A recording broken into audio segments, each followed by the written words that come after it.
Have you ever felt like no matter how much you vote or protest or shout into the void, the big political machine just keeps chugging along? It's a common feeling. Well, today we're diving deep into Jacques Ellul's The Political Illusion to explore that very feeling.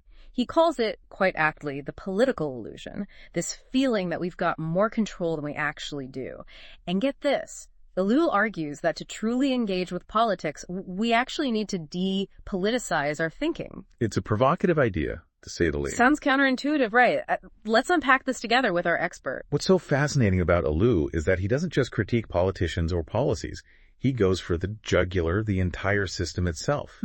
He argues that modern politics is structured in a way that inherently limits our individual impact. He doesn't pull any punches, does he? So how does he support this pretty bold claim? He uses some very pointed examples, like the Pure Latte project in France. Okay. Imagine a massive government-funded atomic energy installation being built, even after facing significant public opposition. Wow. That's Pure Latte.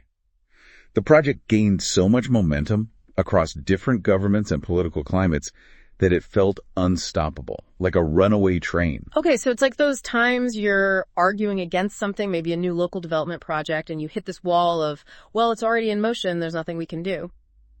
You feel utterly powerless. Ellul is saying that the sense of powerlessness is built into the system itself. Exactly. It exposes the illusion of control. But then the question becomes, if we the people aren't really in the driver's seat, what is?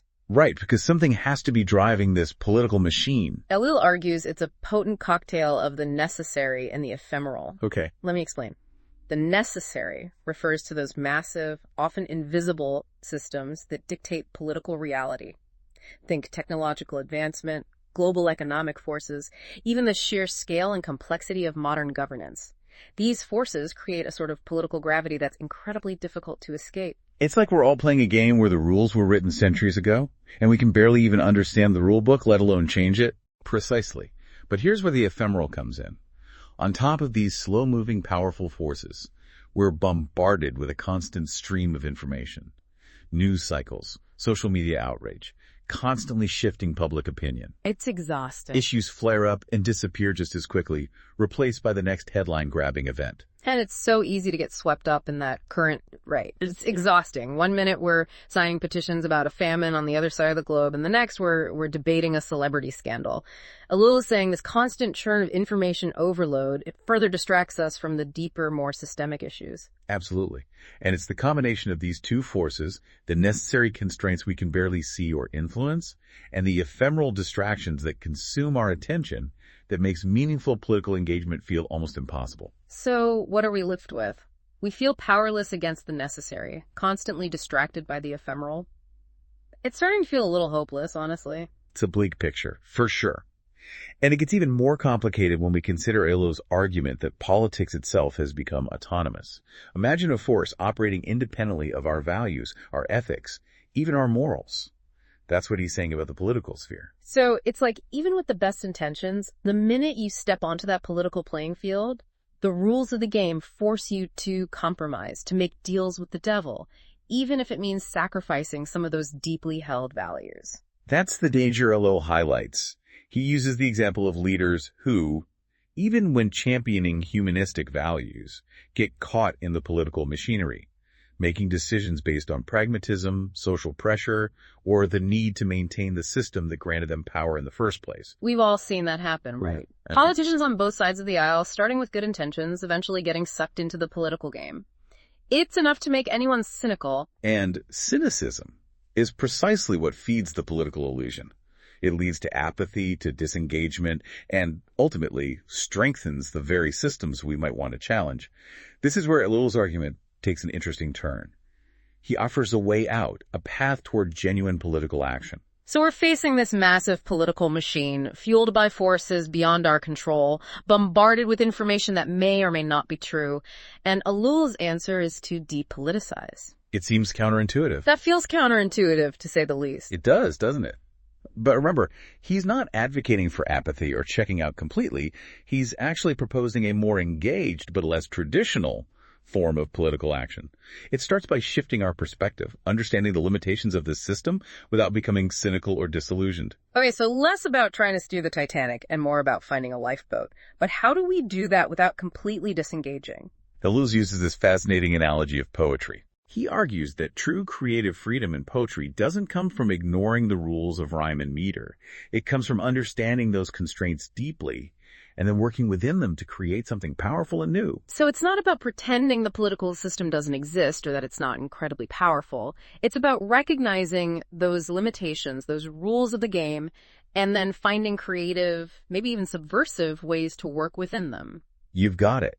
And one way Ellul suggests we do that is by embracing what he calls genuine tension. Genuine tension. Okay, now you're just messing with me. I know, it sounds a little intimidating. But think about it like this. There are these natural tensions that exist within any society, church and state, labor and state, the individual versus the collective.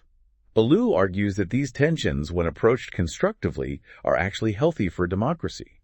They prevent any one group from gaining too much power and create space for dialogue and change. So it's like that saying, if everyone in the room agrees, then no one is thinking hard enough. Ellul is saying these points of friction, these disagreements, these tensions, are where the real work of democracy happens. Precisely. It's about moving away from this idea of achieving perfect consensus or control and embracing the messiness of diverse viewpoints, competing interests, and ongoing debate. That's where genuine tension becomes productive.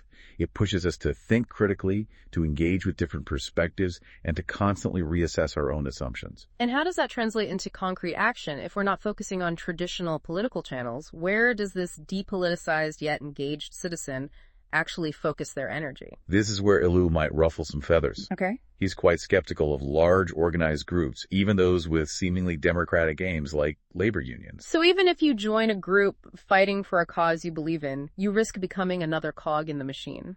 That's Ellul's concern. He sees these groups as potentially stifling individual initiative and critical thinking. People end up following the party line, so to speak, instead of grappling with the complexities of the issues themselves. He believes real change happens at the individual level, through personal responsibility, critical thinking, and a deep understanding of the issues at stake. So it's about staying informed, thinking for yourself, and not outsourcing your responsibility to a political party, a union, or even a well-meaning activist group. You're getting it.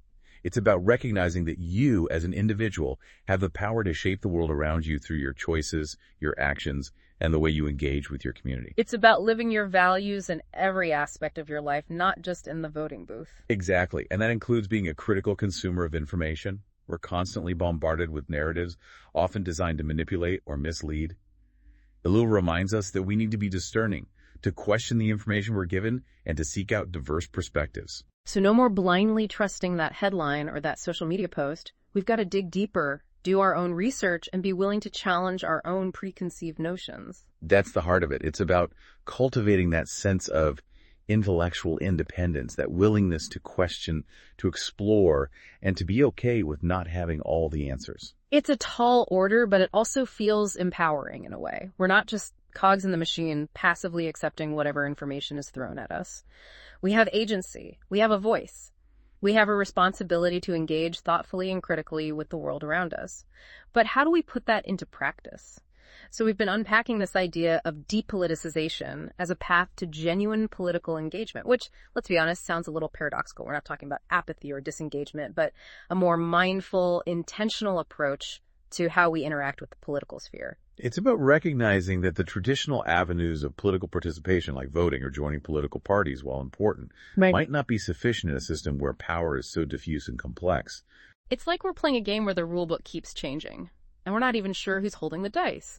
But Ellul is saying we're not powerless in this scenario. We just need to find different ways to play the game. Exactly. It's about reclaiming our agency by focusing on the things we can control: how we think, how we consume information, and how we interact with our communities. It starts with cultivating that sense of individual responsibility. So instead of getting lost in the outrage of the 24-hour news cycle or feeling overwhelmed by the sheer scale of global problems, we should focus on what we can do right here, right now, in our own backyards. That's a great place to start. Ellul talks about fostering those productive tensions within our own spheres of influence. Maybe it's engaging in respectful but challenging conversations with people who hold different political views. Or questioning the assumptions behind a local policy decision, even if it feels like a small thing. It's about being that pebble in the pond, creating ripples of change that might seem insignificant at first, but can ultimately have a much wider impact. And remember those images Ellul talks about. Those narratives we're constantly bombarded with. Part of this depoliticized engagement involves becoming more discerning consumers of information. So, fact-checking those headlines, seeking out diverse perspectives, maybe even stepping away from those echo chambers we've all been guilty of inhabiting online. Precisely. It's about training ourselves to think critically, to question the narratives we're being fed, and to be comfortable with complexity and nuance. The world is rarely black and white, despite what the political pundits might want us to believe. It's about embracing those shades of gray, even if it makes things a little messier, a little less certain. But maybe that uncertainty, that willingness to question, is where true progress lies. It's about recognizing that we don't have all the answers, but we have a responsibility to keep asking the questions. And to keep searching for those answers, not through blind faith in institutions or political ideologies, but through thoughtful engagement, critical thinking, and a deep respect for the diversity of human experience. Ellul doesn't offer a step-by-step guide to navigating this new political landscape, and I think that's by design. He's challenging us to find our own way, to reimagine what it means to be politically engaged citizens in a world that often feels designed to disempower us. It's a call to action, not within the confines of a broken system, but beyond it. It's about embracing the power we hold as individuals, the responsibility we have to each other, and the potential we have to create a more just and equitable world. It's about recognizing that the fight for democracy doesn't happen solely in the halls of power, but in our everyday choices, our conversations, and our unwavering commitment to truth, justice, and the common good. So as you go about your day, remember the power you hold to make a difference. One conversation, one action, one courageous choice at a time. That's what Ellul's political illusion challenges us to consider, and that's what we hope you'll continue to explore long after this deep dive ends.